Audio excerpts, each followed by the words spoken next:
O período compreendido entre o século V e o IX, inclusive, foi de violência e declínio econômico na Europa. Nessas condições, a necessidade de prover a defesa de certas regiões levou os soberanos a nomearem militares de altas patentes para governá-las. Por outro lado, os indivíduos, sentindo-se inseguros, colocavam-se sob a proteção dos grandes proprietários, algumas vezes cedendo até suas terras. Os de linhagem nobre continuavam nobres e livres. Os demais tornavam-se servos e vilões. Resultado: os proprietários de terras fortaleceram-se de tal maneira que a figura do rei tornou-se simbólica. O poder foi descentralizado e passou a ser exercido em cada local pelo respectivo senhor. Assim surgiu o feudalismo. Nós tínhamos comentado com vocês na aula passada todos os elementos formativos do feudalismo dentro daquilo que nós chamávamos de Alta Idade Média. Estão lembrados? Nós tínhamos, então, elementos estruturais, são os chamados elementos romanos, como, por exemplo, a ruralização a partir da crise do século III, a vila, que vai dar origem ao senhorio, o colonato, que dá origem, posteriormente, àquilo que nós chamamos de servo da gleba. Os elementos germânicos, os povos germânicos que estavam lá dentro do Império Ocidental, vão também colaborar com a sua economia natural, o seu desconhecimento da existência de um Estado institucionalizado, a sua sociedade hierarquizada, são todos elementos que vão colaborar estruturalmente, significando, portanto, em termos de longa duração, para a montagem do feudalismo. E analisamos também alguns elementos conjunturais, ou seja, aqueles que vão incidir sobre as estruturas, acelerando a montagem da sociedade feudal. Que elementos são esses? Em primeiro lugar, a expansão islâmica, da qual, aliás, nós vimos, ela vai dificultar o comércio entre o Ocidente e o Oriente e vai também favorecer a ruralização europeia. A montagem do Império Carolíngio, de onde virá a vassalagem através dos benefícios que o Carlos Magno concedia. E, por último, as invasões dos vikings, dos húngaros, dos eslavos, dos sarracenos. Economicamente, nós temos dentro da sociedade feudal aquilo que nós chamamos de uma economia autárquica. Significa, portanto, uma economia voltada para a autossuficiência. Uma economia que está preocupada em produzir para consumo. Importante você guardar isso. Economia autárquica não quer dizer economia autossuficiente. Quer dizer economia voltada para a autossuficiência, preocupada com a autossuficiência. Não quer dizer que ela seja autossuficiente, tá? Um segundo elemento da sociedade feudal que nós devemos guardar muito bem é com relação à sua sociedade. Veja bem, nós temos aqui uma sociedade inicialmente de ordens e mais tarde ela será chamada também de sociedade estamental. Por quê? Primeiro ordens e depois estamental. Primeiro, porque como nós estamos dentro de uma sociedade que inclusive é chamada de cristandade ocidental, você percebe que a religião é um fator predominante em termos ideológicos. A partir daí dizia-se que esta sociedade havia sido ordenada por Deus. Mais tarde, com o aparecimento da burguesia, esse mesmo segmento social iria quebrar a estrutura das ordens, determinando que cada indivíduo fosse localizado socialmente de acordo com seu status. Quer dizer, então, entre os séculos XI e XIII, nós temos a sociedade de ordens. Finzinho já do XIII, você já tem bem caracterizado uma sociedade que liga o indivíduo ao seu status. Daí, então, a palavra estamental. Sociedade de ordens ou estamental. O examinador pode usar as duas designações? Pode. Ele pode generalizar, por exemplo, sociedade estamental para toda a Idade Média. Ele pode gerar também a ideia da sociedade de ordens para toda a Idade Média. É correto? Não. É um arredondamento incorreto. No entanto, isso muitas vezes acontece. Assim, se aparecer sociedade de ordens ou sociedade estamental dentro da Idade Média, você sabe que está plenamente correto. E o terceiro elemento dessa sociedade feudal será exatamente o elemento político, caracterizado pela descentralização do poder. A descentralização da autoridade, a descentralização do poder régio, que vai passar para a mão daqueles que nós chamamos aí de senhores feudais. São então estas três características que compõem a chamada sociedade feudal, ou seja, a economia autárquica, ou voltada para a autossuficiência, sociedade de ordens ou estamental, e a descentralização do poder. Isso posto, vamos ver então aonde se passava a vida feudal. A vida feudal se passava neste pequeno pedaço de terra que se chama senhorio. O senhorio se divide em três partes bastante claras, muito distintas. Quais são elas? O lugar onde você vê um castelo, moinho, forno, lagar, chama-se geralmente de manso senhorial ou reserva dominial.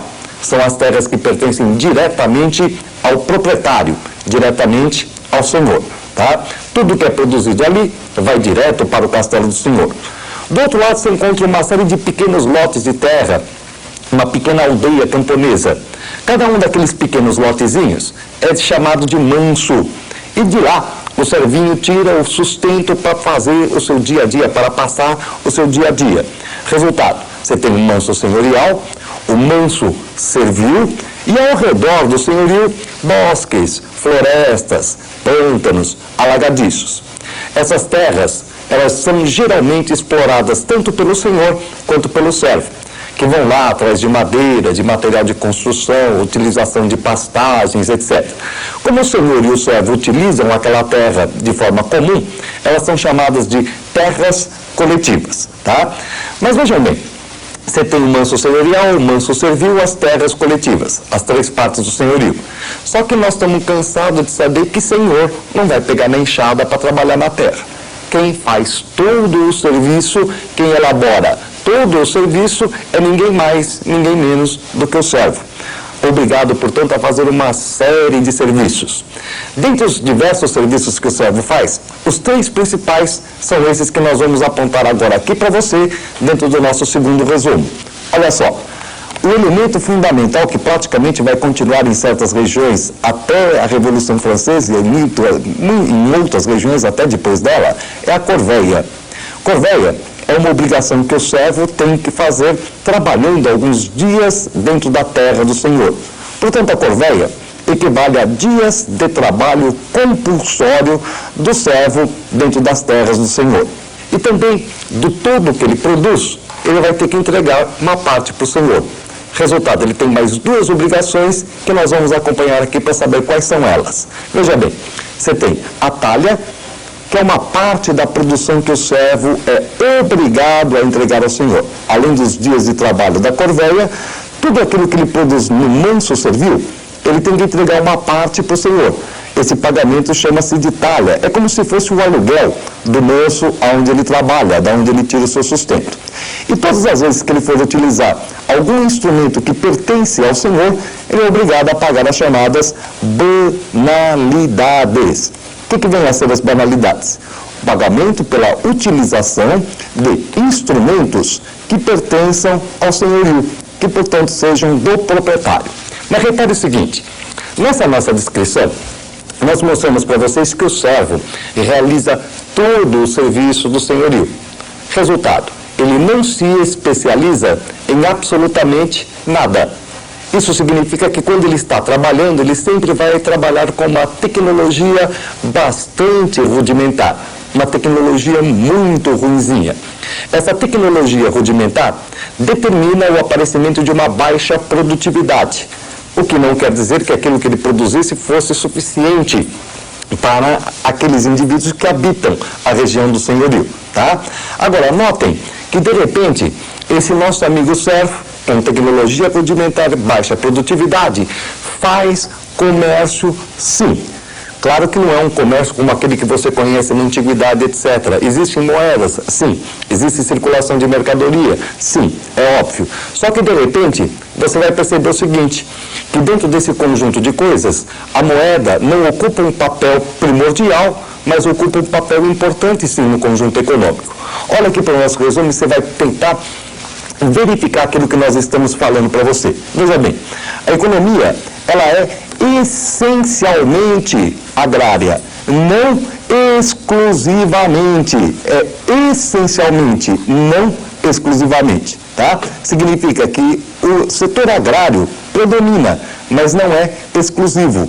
Há atividade comercial, há circulação de moedas, há circulação de mercadorias. Você tem uma tecnologia rudimentar e você tem uma baixa produtividade. Uma das perguntas que geralmente aparecem depois da gente verificar a situação econômica do coitadinho do servo é: por que ele não se rebela contra o Senhor? Por que ele não faz uma série de coisas contra o Senhor? Nós vamos verificar isso em função daquela que é chamada sociedade de ordens. A sociedade que havia sido ordenada por Deus, aquela coisa toda. Veja bem, no nosso resumo você pode observar que a sociedade de ordens é exatamente aquela que apresenta 3 tipos de segmentos. Olha só, nós temos os chamados clérigos, também conhecidos pelo nome de oratores. Nós temos os nobres, também conhecidos pelo nome de delatores. E nós possuímos os servos, chamados também de laboratores. Vocês perceberam que esses 3 nomes laterais, orator, delator, laborator, já estão mais ou menos determinando, já estão mais ou menos dizendo o que cada um faz dentro dessa sociedade. Um reza, outro guerreia e o último trabalha. Bom, mas é justa essa divisão do trabalho? Para os homens da Idade Média até era. Por quê? Porque de repente o indivíduo encontrava lá, abria a porta de casa, encontrava um viking, dava-lhe uma machadada. O que era mais importante? Preservar o corpo ou preservar a alma?